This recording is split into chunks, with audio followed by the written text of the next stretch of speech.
This is Blues View. Coming up, reflections on yet another fight back from Blues. We hear off Alex Mcleish and Colin Tattum answers your questions. Hello and welcome to this week's Blues View, where you join myself, Andy Walker, and chief sports writer and star of Match of the Day 2, Colin Tattum. Welcome, Colin. Thank you. Well, Colin, you were at St Andrews on Saturday for yet another fight back, yet another point against one of the teams above them. But if you read what Arsene Wenger says, it was all through Blues kicking his side off the park. Absolutely, and it very much soured Birmingham's performance again, the comments that Arsene Wenger said afterwards. I mean, he came into the press conference, first thing he did was pinpoint Craig Gardner's tackle on Cesc Fabregas, which wasn't a bad tackle, and he probably forgot the Danielson tackle on Craig Gardner in the second half that almost cut him in half. It was a real shame. Obviously, Birmingham fans, in quite humorous style, made their point throughout the game, and Birmingham as a team made their point at the very end. Kevin Phillips again coming up trumps, second minute of stoppage time, and as you say, another tremendous fight back from the team. They just don't know when they're beaten, and it's no fluke that they keep doing it. Touch on about the comments of Arsene Wenger, obviously the subject of the St Andrews pitch come up again. It has been touched on by Blues players in the past, but as I think most people point out, no other rival managers have pointed out to the incident, have they? No, absolutely, and the problem with the pitch recently has been because there's no undersoil heating at Wast Hills during the snowy and icy weather in December and January. Birmingham had to train at St Andrews, so that mashed up the pitch a bit, and it's slowly but surely recovering. It's not the worst pitch in the league, and again, there was no need for Arsene Wenger to bring that up, really. Birmingham didn't have any problems passing the ball to feet on it on Saturday, and I don't think Arsenal did up until the sort of second minute of stoppage time. So again, it's just a red herring to deflect from what was a good Birmingham performance and a disappointing result for Arsenal. Just a desperate excuse. Well, we had the opportunity to catch up with Birmingham boss Alex Mcleish after that 1-1 draw, and here he is with his views. Craig, obviously I think that I know what Arsene's getting at, and he would be talking about the follow through of the player.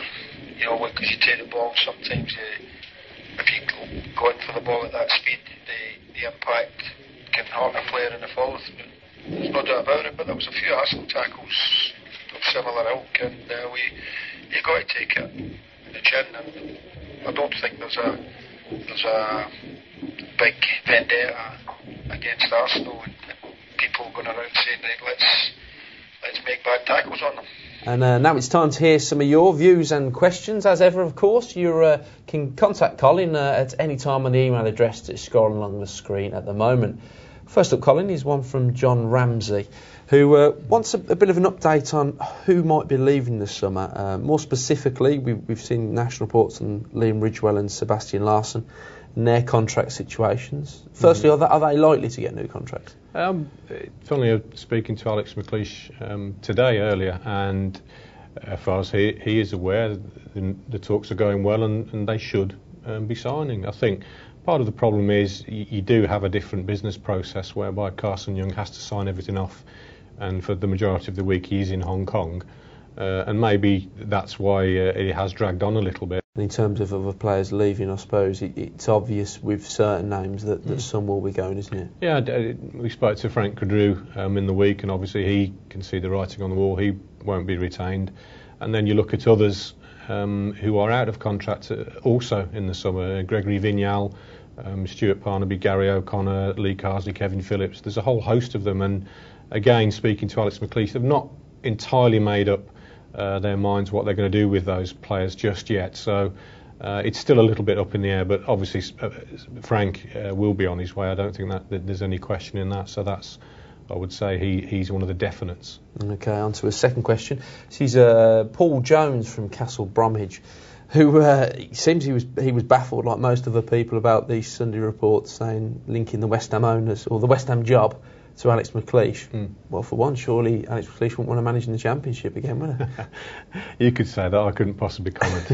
But yeah, you're right. No, after on Saturday night, funnily enough, when I got wind of these reports, I texted Alex Mcleish, and his text back was "what?" with several exclamation marks. I don't think he could quite believe it. And again, he wants to build a little bit of a dynasty at Birmingham. He's happy here. He has no inclination to go elsewhere, especially to West Ham. And knowing the owners as he did last year and the pressures that he had to work under, he wouldn't be going back there at all. No, that's completely wrong on that one. Okay. Well, next up is Liverpool on Sunday. Obviously, the previous meeting at Anfield was one of the highlights. Obviously, that tremendous strike from Cameron Jerome, but sadly, it was a game that was overshadowed by a dive from David Ngog from Liverpool. Will that have any bearing on this weekend's game, do you think? Well, I think Birmingham will want to right that wrong in the best way that they can. They still feel aggrieved by that decision because it did turn the game back towards Liverpool. But they've got a very good record against them in the Premier League. I don't think Liverpool will be particularly looking forward to it. I think they know it's a potential banana skin, isn't it? Thanks for joining us, Stats. And thank you for watching. We'll be back the same time next week to see whether Rafa's drought against the Blues has continued. Thanks, and we'll see you then.